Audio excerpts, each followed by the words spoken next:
So let's move on to the module and see what are the key features provided by the performance module of. So this is actually the PMS or the performance module of. So once you open the performance module, you can see such a view, which is the dashboard. So here inside the dashboard, you have the total OKR, total key results, total feedback, objective status, key result status, and so on. Okay. So here are the things. Now, before talking about anything in detail, let me tell you what this OKR stands for. So OKR is simply objectives and key results.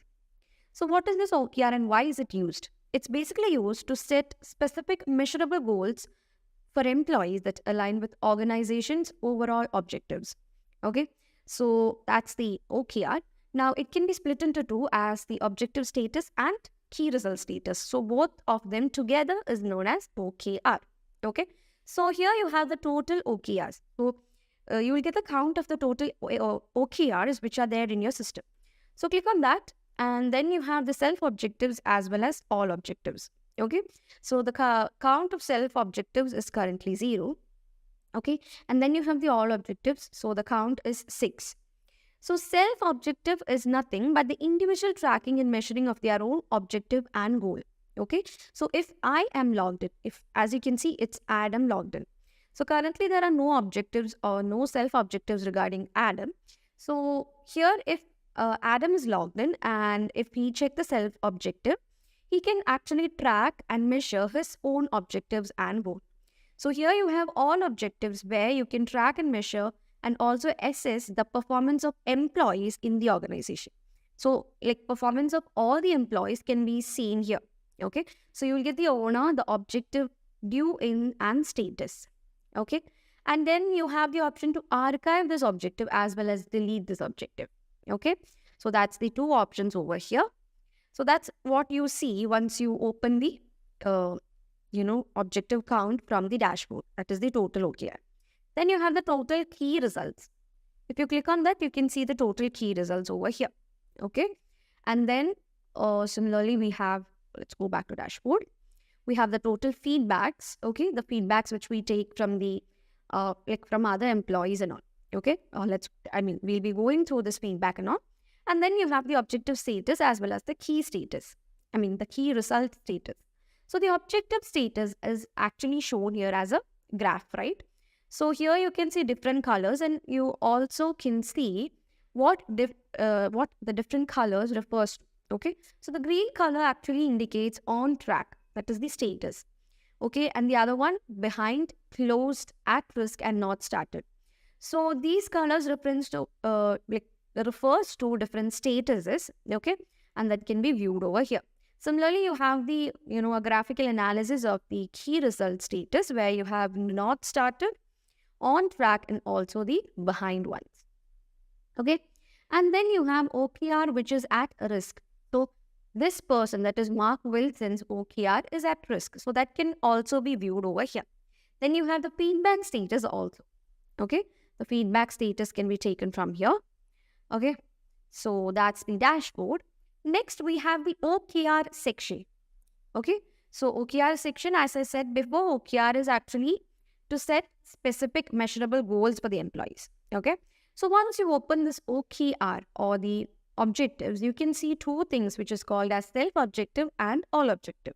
So I've already explained what both of them refers to and what is the difference between them and all. Okay, so let's see how to create an OKR. Okay, so for that, here you have the create button. Click on the create button over here and such a window appears. Okay, so here you have to mention. So first thing which you are going to create is an objective, and here you have to mention the title of the objective. So once you do that, then you have the objective description, and then you have to specify the period, start date, end date. And you have one more thing, which is the objective type. So there are basically 3 types in which you can create an objective. So which is individual, job position, and department. So based on an individual, based on a job position, or based on a department, you can actually create an objective. Once you're done, you can save it. So let me create one. So as you can see, I have provided the title and objective description. Okay, that is, I've mentioned the description and also the objective. Okay, now we have the option to set the period as well as the objective type. So here under period, we have the option to choose second half year. So if you're choosing second half year, means from the 6th month to the 12th month, that date will be adjusted here in the start date and end date. So I'm changing it, and from here I'm choosing a date. So I'll choose 4th of August till the end date I'm choosing as December 31st. So the start and end date is set. Now you have to provide an objective type. So basically you can create it in 3 types, which is individual, job position, and department. So if you're choosing individual, you have to specify the employee name over here. If you are providing it based on department, you have to mention the department over here. And if it's based on job position, you have to specify the job position. So I'm choosing job position and I've given Django developer. So once you're done, you have to save it.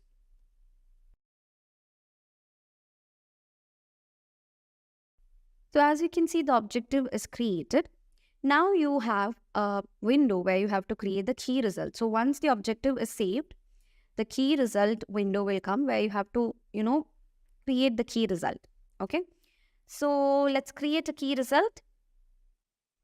As you guys can see, I have created the key result. Okay. So I have mentioned the title as well as the description. And then you have 3 things, which is key results type, current value, and the target value. So the key result type is actually the measuring unit of key result. So I have mentioned it as percentage.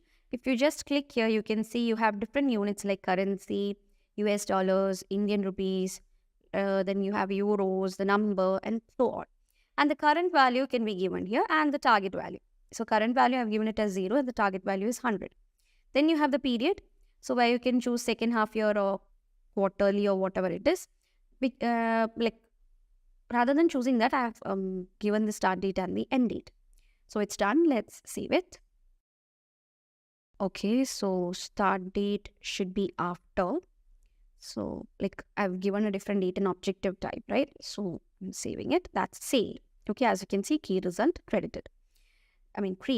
Now here you can see the objectives has come. So these people might be the Django developers, and the objectives are created for all these people with the job position. So that's created.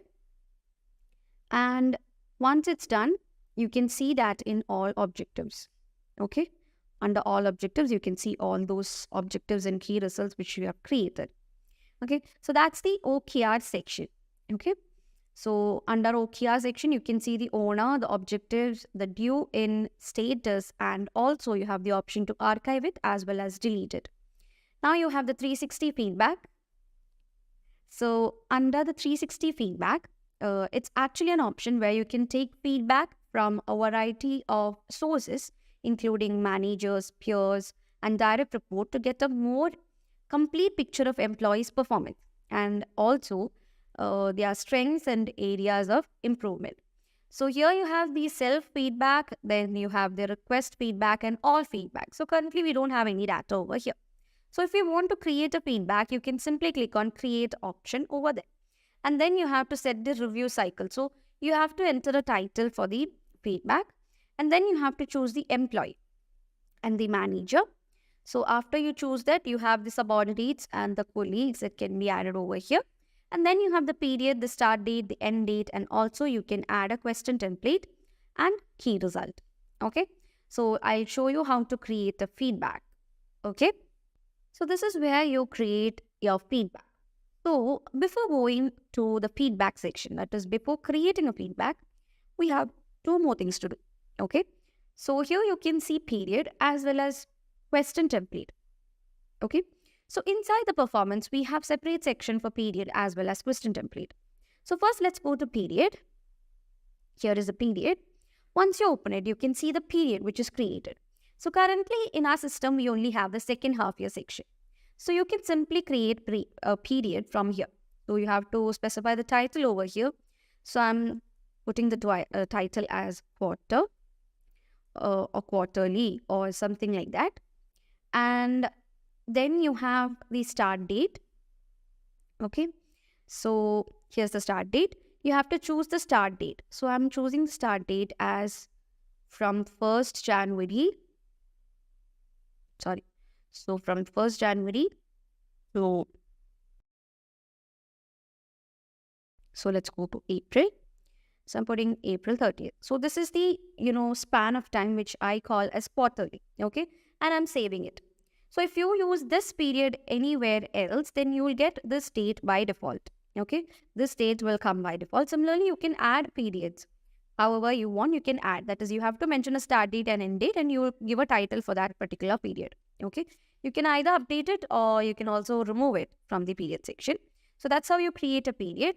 And then here you have a question template. So I'm going to create a question template, and you can give the title as for developer or whatever it is, and save it. So this is the, question template. And the first question, you can, actually choose the question type. Okay. So you have text, rating, Boolean, multi-choice, and Likert. So here you have the question. You have to specify the question type, the question. So I'll just ask some questions. So I'll ask, just for an example, I'll write, what is your designation? Okay. And I'm going to add the question over here. So the question is added successfully. Now let's add another question. So let it be in rating.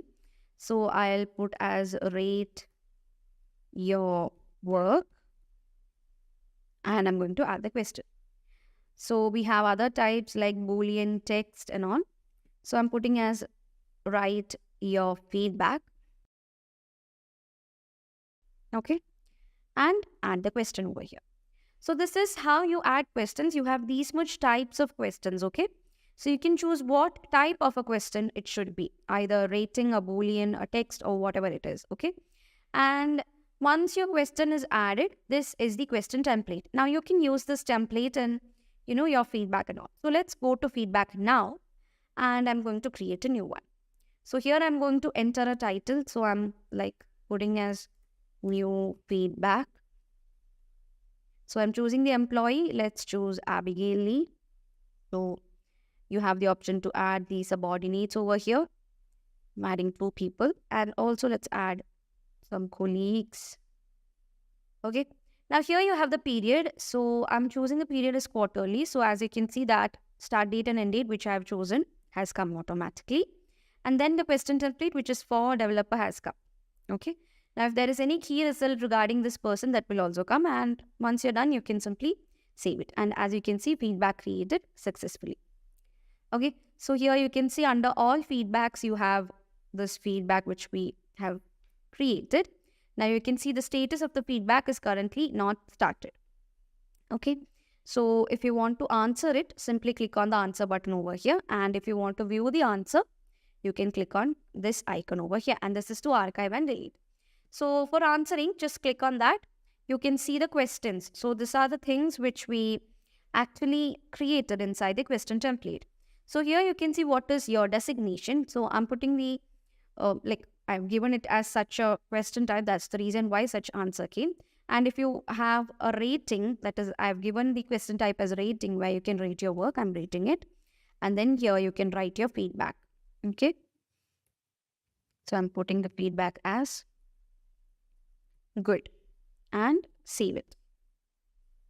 So as you can see, new feedback has been answered successfully. And if you want to view the answer, you can view the answer over here.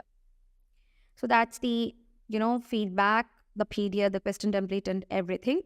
So now you can see the total OKR count has changed, right? Previously, when we started, this was not the count.